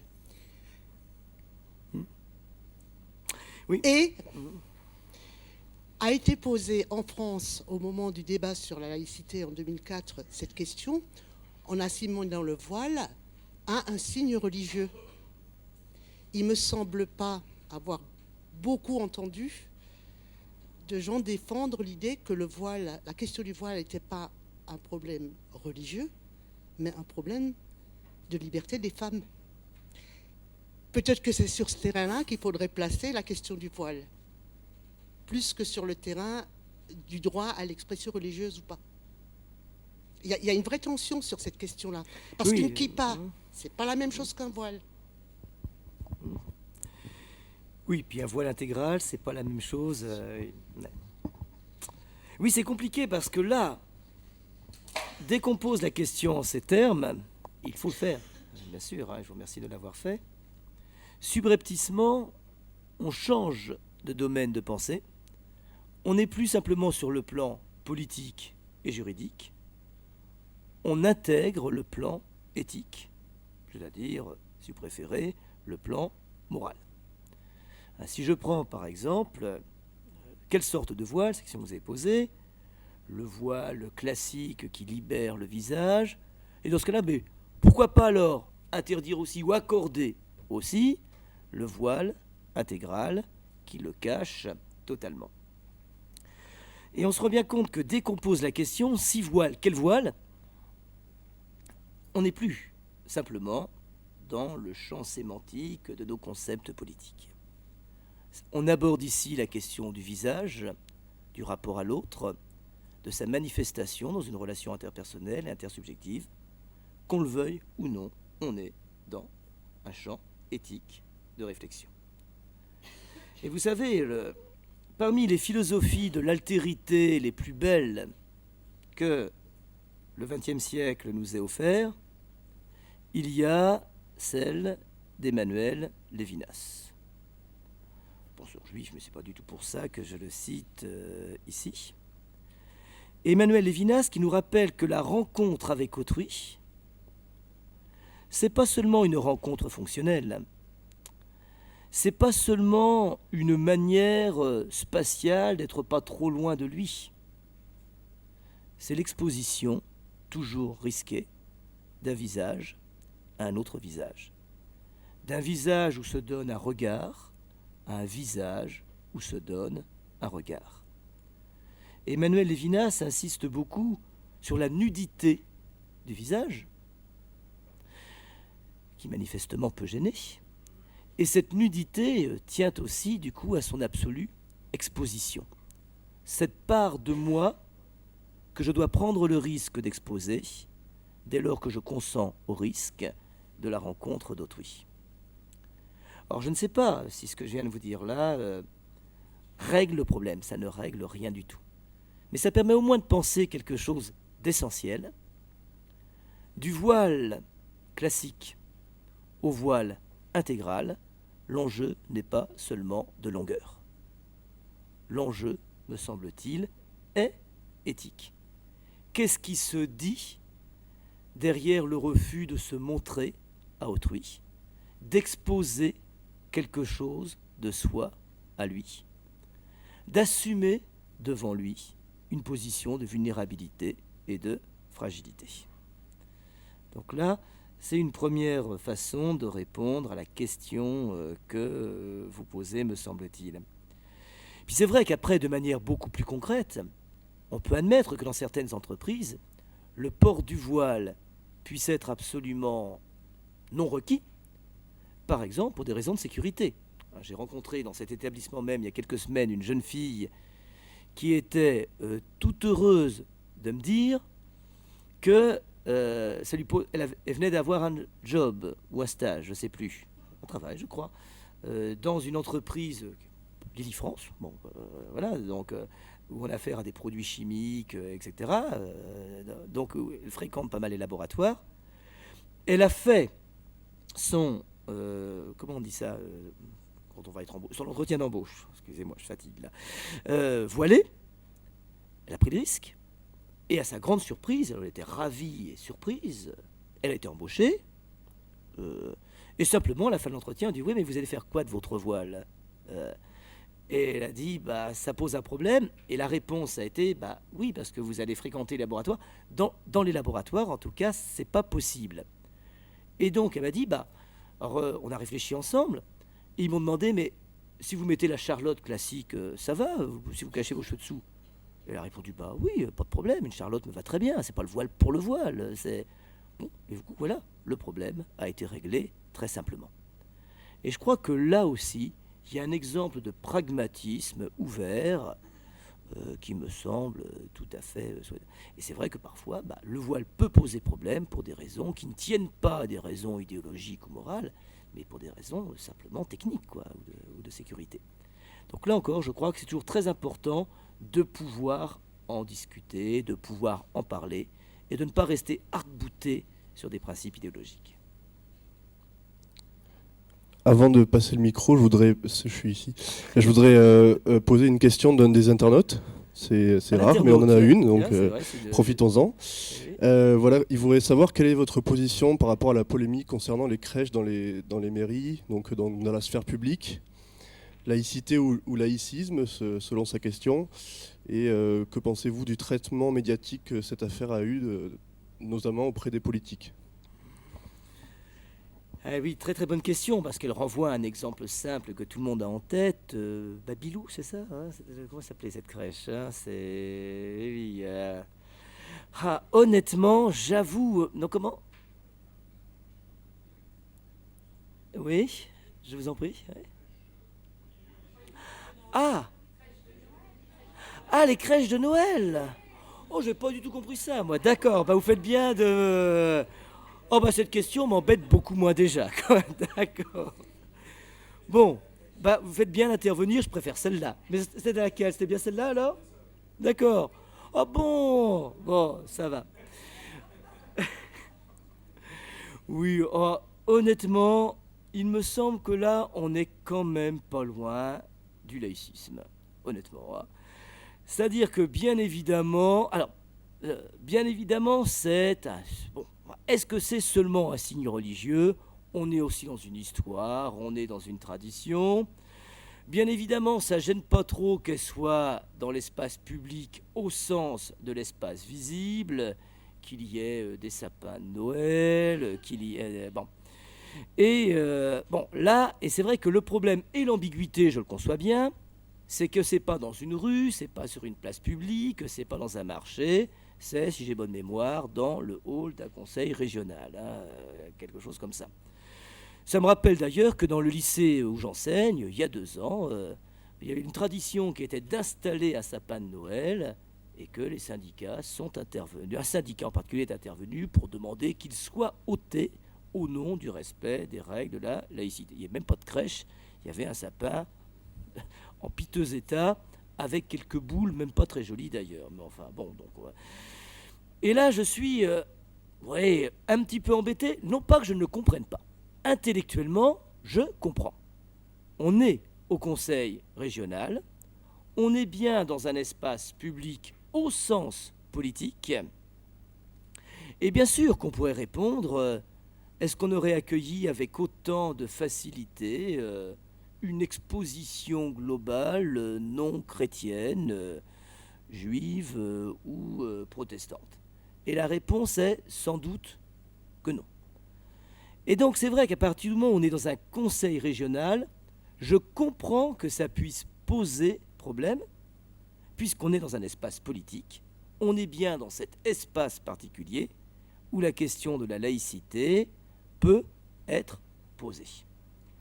Donc il me semble qu'effectivement, on peut intellectuellement défendre la thèse selon laquelle les crèches dans des espaces politiques publics enfreignent le principe de laïcité. Ce qui me gêne pragmatiquement, et qui fait que je serais quand même un petit peu tenté de parler de laïcisme, c'est que dans cette situation particulière, on crée le problème en le montant en épingle. Si vraiment quelqu'un intervient et au nom du respect du droit exige le retrait de la crèche, les choses sont assez claires. Il y a des lois, la justice peut trancher selon la loi, je ne sais pas dans ce cas-là comment elle trancherait, mais bon, force doit rester à la loi. Mais s'il n'y a pas de plainte, s'il n'y a pas de problème majeur posé juridiquement et institutionnellement, là encore, j'ai toujours du mal à... On a assez de problèmes à affronter, et parfois absolument terribles. Pourquoi en rajouter encore pour des raisons de crispation, peut-être idéologiques, même si on peut comprendre intellectuellement les arguments de ceux qui se dresseront contre une telle crèche.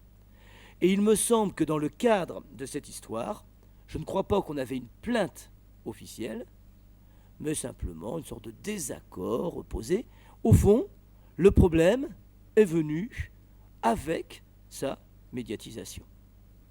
Et si la médiatisation, ce n'est pas simplement ce qui soulève un problème, mais ce qui, en le relayant, l'amplifie de manière parfois quand même un tout petit peu sectaire ou idéologique, me semble-t-il.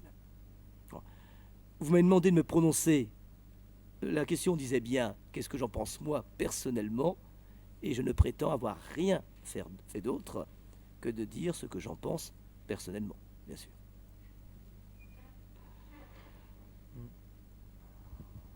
Le texte qui est écrit, la laïcité est une valeur. Si on remplaçait le mot valeur par la laïcité est un objectif ou la laïcité est un moyen. À ce moment-là, par rapport à la question qui vient d'être posée, la question est de savoir c'est un moyen au service de quoi? Est-ce que c'est la logique du vivre ensemble, d'articuler les différences des différents points de vue, les différentes habitudes, les différentes évidences, etc. Ça change fondamentalement la donne. Si c'est un objectif, bon, c'est pas du tout la même chose que si c'est un moyen au service de différents objectifs. Oui, j'aime beaucoup votre question, tout à fait, oui, vous avez tout à fait raison. Un moyen ou une fin. Dès lors qu'on la traite comme une fin en soi, on est précisément, me semble-t-il, dans ce que j'ai appelé une sorte de posture idéologique. Force doit rester à la laïcité, de manière...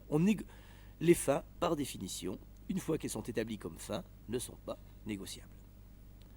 Dès qu'on admet que c'est un moyen, on admet en même temps qu'il y a plus important.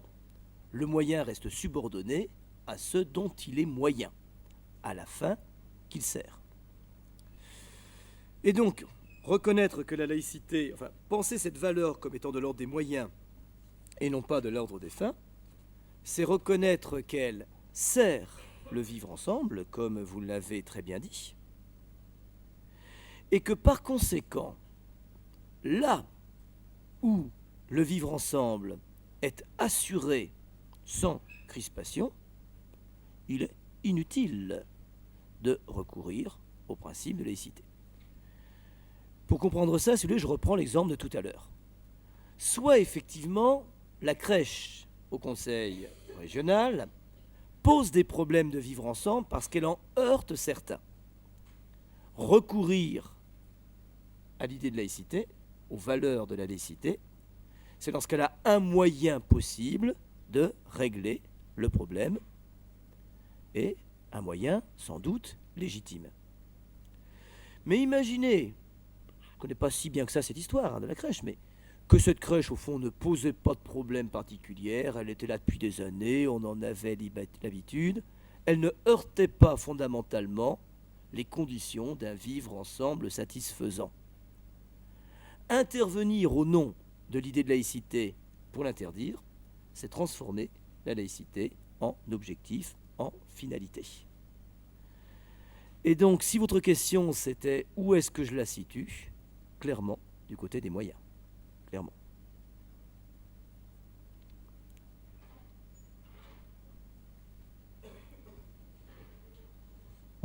Une dernière question, si vous voulez.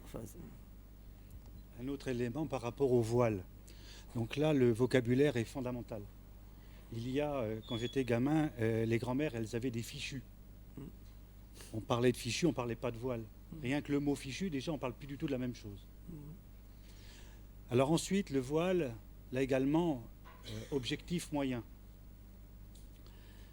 À partir du moment qu'on est dans un pays où la responsabilité est un élément clé, on a donc le devoir de rendre compte. Le problème, c'est que quand on a quelqu'un qui est voilé de manière intégrale, où est la logique de rendre compte alors qu'on ne sait pas qui parle derrière un voile intégral? Oui, on rejoint exactement, je n'ai pas développé ça naturellement, on rejoint l'idée que je développais tout à l'heure. Une personne saisie comme personne dans un espace éthique de relation, c'est une personne qui, d'une certaine manière, s'offre comme personne dans le visage qu'elle prend le risque d'exposer. C'est la belle leçon d'Emmanuel Levinas, en tout cas, même si on peut, pourquoi pas, la discuter.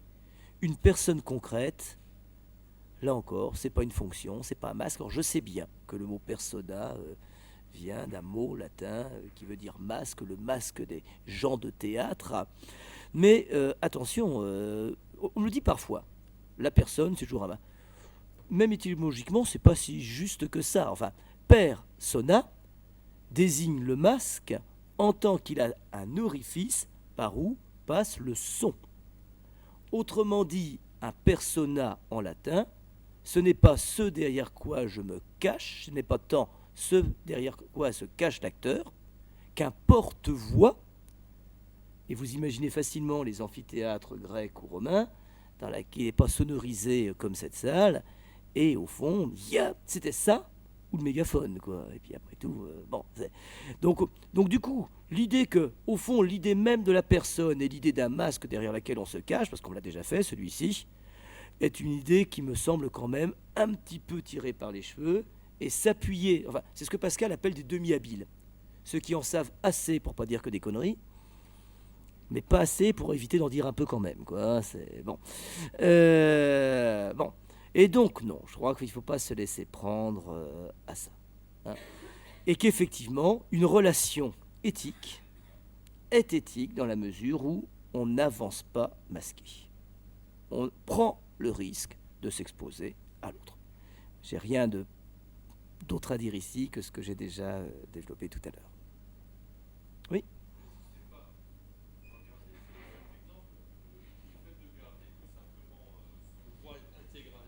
De garder sa sphère privée dans un espace public. On reste derrière son voile, on garde son côté privé. Son petit oratoire portatif, quoi. Si on veut, oui. Et on peut se déplacer à ce moment-là dans un espace public. Oui, mais psychologiquement, ça se comprend, bien sûr. Hein. Du point de vue psychologique, je comprends que quelqu'un puisse se sentir, à tort ou à raison, insécurisé, au point d'éprouver le besoin d'emmener avec lui son espace privé intime dans l'espace public visible. Je veux bien le comprendre psychologiquement, mais le comprendre psychologiquement, c'est pas tout à fait la même chose que le justifier éthiquement.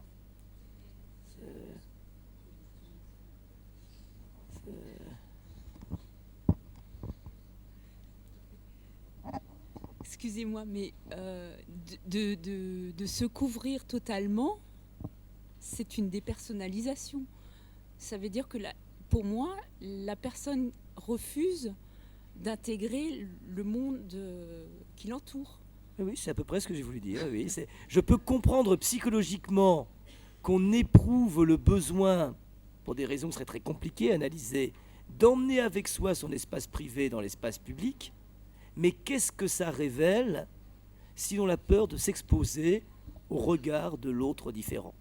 Vous appelez ça dépersonnalisation? Du point de vue psychologique, ça n'est peut-être pas, parce que cette personne dira peut-être mais c'est comme ça que je suis, que je m'identifie comme personne. Mais du point de vue éthique, et le point de vue éthique sur les points de vue relationnels, eh bien oui, ce que vous avez dit est très très proche de ce que j'ai voulu dire, en tout cas, sans problème. Oui. Ce qui a été dit au sujet du voile, de la façon de le porter, du fait de se cacher, de la relation à l'autre, etc., tout ça c'est extrêmement intéressant et ça permet effectivement de se rappeler que nos grands-mères portaient des fichus et qu'il faut arrêter de vouloir systématiser les choses. Lors de la manifestation de dimanche, j'ai parlé avec une fille voilée qui manifestement qui montrait son visage.